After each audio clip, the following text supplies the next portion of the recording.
মানুষ হিসাবে আমার ভুল হতেই পারে, রাজনীতি করি, অনেক সময় অনেক কথা বলতে হয়।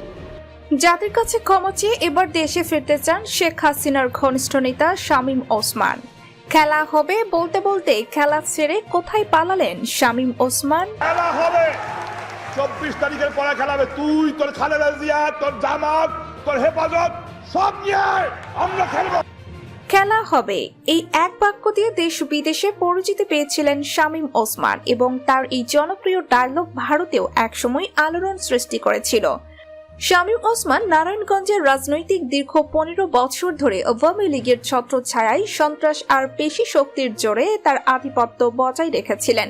তাছাড়াও ছাত্র জনতার গণ অভ্যুত্থানে সরাসরি গুলিবর্ষণ করার অভিযোগও রয়েছে তার বিরুদ্ধে। তার এই বিশাল সন্ত্রাসী বাহিনীর মাধ্যমে পুরো নগরীকে তিনি হাতের মুঠোয় রাখতেন এবং প্রকাশ্য অস্ত্র সহ 20 থেকে 25টি গাড়ির মহড়া দেওয়া ছিল তার নিত্যদিনের কাজ। শামীম ওসমান আওয়ামী লীগের উচ্চ পর্যায়ে নেতাদের সমর্থনে তিনি নারায়ণগঞ্জের গডফাদার হিসেবে পরিচিত ছিলেন। তবে জুলাই আগস্টের পর তা হঠাৎ করেই পরিস্থিতি পাল্টে যায়।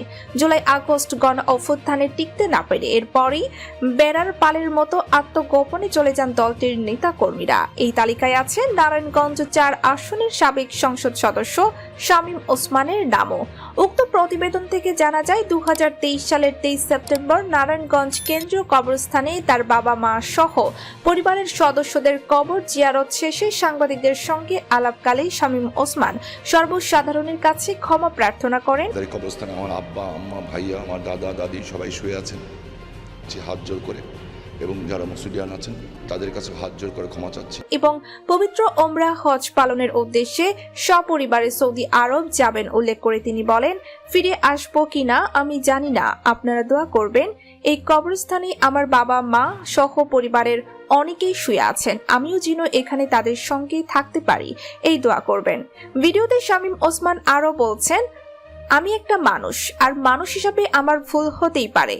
রাজনীতি করি, অনেক সময় অনেক কথা বলতে হয়, হয়তো যারা অপোজিশনে তারা কষ্ট পান, আমি তাদের সকলের কাছে ক্ষমা চাচ্ছি হাত জোর করে। ভুল ত্রুটি হতেই পারে এবং হওয়াটাই স্বাভাবিক, আমি এজন্য ক্ষমা চাচ্ছি।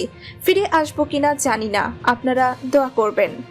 বর্তমানে সামাজিক যোগাযোগ মাধ্যম ফেসবুকে একটি ভিডিও ছড়িয়ে পড়েছে যেখানে দাবি করা হয়েছে সাবেক সংসদ সদস্য শামীম ওসমান জাতির কাছে ক্ষমা চেয়ে দেশে ফেরার ইচ্ছা প্রকাশ করেছেন।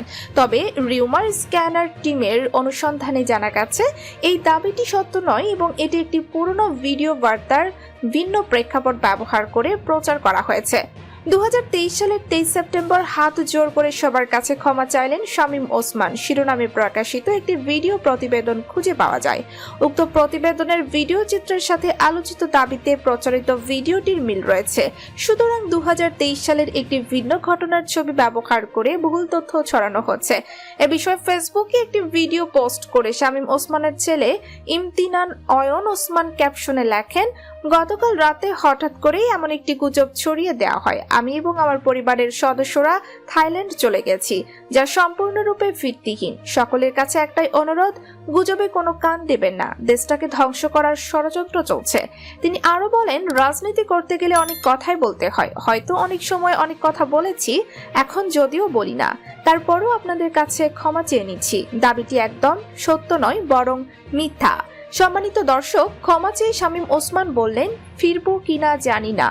ভাইরাল ভিডিওটি কবিকার, খবরটি ভুয়া এবং বানোয়াট, এ নিয়ে আপনাদের কি মতামত অবশ্যই আমাদের কমেন্ট করে জানাবেন। আর আমাদের আপডেট সব ভিডিও পেতে আমাদের চ্যানেলটি সাবস্ক্রাইব করে বেল বাটনটি ক্লিক করে রাখুন।